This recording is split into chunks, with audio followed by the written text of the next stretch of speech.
Si vous utilisez Capture One et que vous êtes comme moi à créer beaucoup de masques, vous savez à quel point c'est relou qu'on ne puisse pas prendre les masques des calques de Capture One dans Photoshop. Enfin, je vous mens en disant ça, parce qu'en fait, c'est possible et c'est ce que je vais vous montrer dans cette vidéo.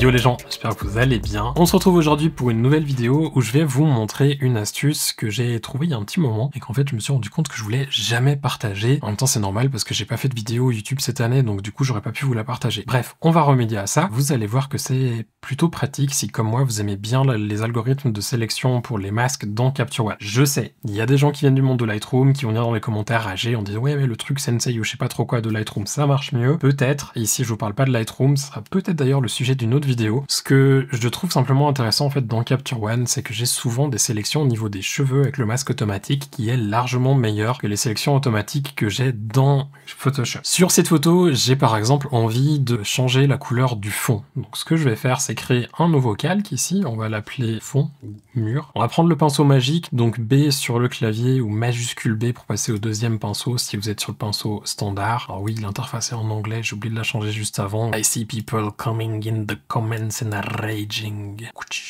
Et on est de retour avec du français. On va donc créer un nouveau calque qui s'appelle mur. On va prendre le pinceau magique, donc le petit bouton du pinceau et ensuite pinceau magique que vous retrouvez ici dans le panneau calque avec le petit logo pinceau magique ou alors B ou majuscule B pour passer au deuxième pinceau. Ici je vais prendre une tolérance très faible, c'est généralement ce qui fait que l'outil pinceau magique marche très bien, c'est d'avoir une tolérance vraiment très basse. Améliorer contour, on va la laisser autour des 60. Pour ma part ça marche généralement bien ce réglage là et éventuellement on reviendra avec l'outil améliorer masque après. Je vais faire une sélection, on va rien voir parce que le masque n'est pas actif, donc M pour activer le masque. Je vais repeindre sur les zones qui n'ont pas été sélectionnées. Ça me paraît pas trop mal, il reste une ou deux petites zones ici entre les cheveux.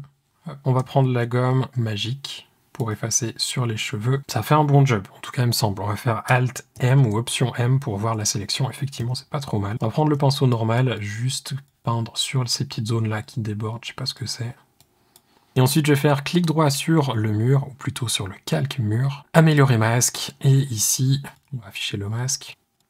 Ça me paraît bien, par contre, ça a ramené ces zones-là que je vais du coup repeindre à la main. On va faire appliquer, Alt ou Option M pour réafficher donc notre masque. On va juste peindre sur ces zones. Je suis à la souris en plus, hein. Ici je suis même pas à la tablette graphique qui me permettrait d'avoir des contours bien mieux. On va le faire sauvage. Et on a notre masque. Donc ici, maintenant, je peux trafiquer ce que je veux. Je peux faire des réglages sur mon brut si j'en ai envie. À partir de ça, donc j'ai mon masque et si j'ai envie en fait d'ajuster des choses sur ce mur, de changer peut-être la texture du mur dans Photoshop, c'est un peu chiant parce que là maintenant, en fait, en ayant fait ce travail ici dans Capture One, ça veut dire que dans Photoshop, je vais devoir le refaire. La petite astuce, c'est de faire ici un clic droit, de faire dupliquer la variante.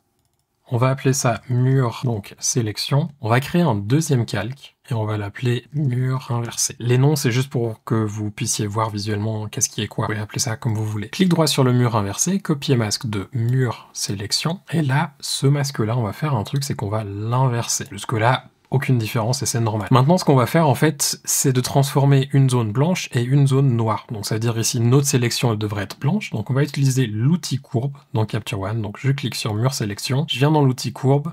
Je prends le point noir, donc en bas à gauche, et je le ramène à une valeur qui correspond à du blanc. Et dans le mur inverse, c'est l'inverse. Donc on prend le point blanc et on le ramène à une valeur qui correspond à du noir. Et là, vous voyez qu'on a l'équivalent de ce qu'on aurait dans Photoshop en affichant un masque. Et donc, ce qu'on peut faire maintenant, c'est prendre ces deux photos, les exporter vers Photoshop de la manière que vous préférez. Ici, pour faciliter le truc, on va faire éditer avec Adobe Photoshop. On va garder PSD 8 bits au nom du sRGB, ça n'a pas d'importance ici pour l'exemple. Éditer les variantes. Et à partir de là, vous avez donc deux images dans Photoshop. Ce que vous pouvez faire maintenant, c'est faire commande A pour tout sélectionner sur celle qui est en noir et blanc, commande C, CTRL-C si vous êtes sur Windows. On revient sur l'autre, on peut faire ce qu'on veut, par exemple un dossier dans lequel on sait qu'on va faire le fond. Donc on va appeler ça fond. On fait un nouveau masque dessus. Et là, quand on a le masque qui a été créé, on fait Alt ou Option-clic sur le masque qui permet d'afficher le contenu du masque et on peut faire commande CTRL-V.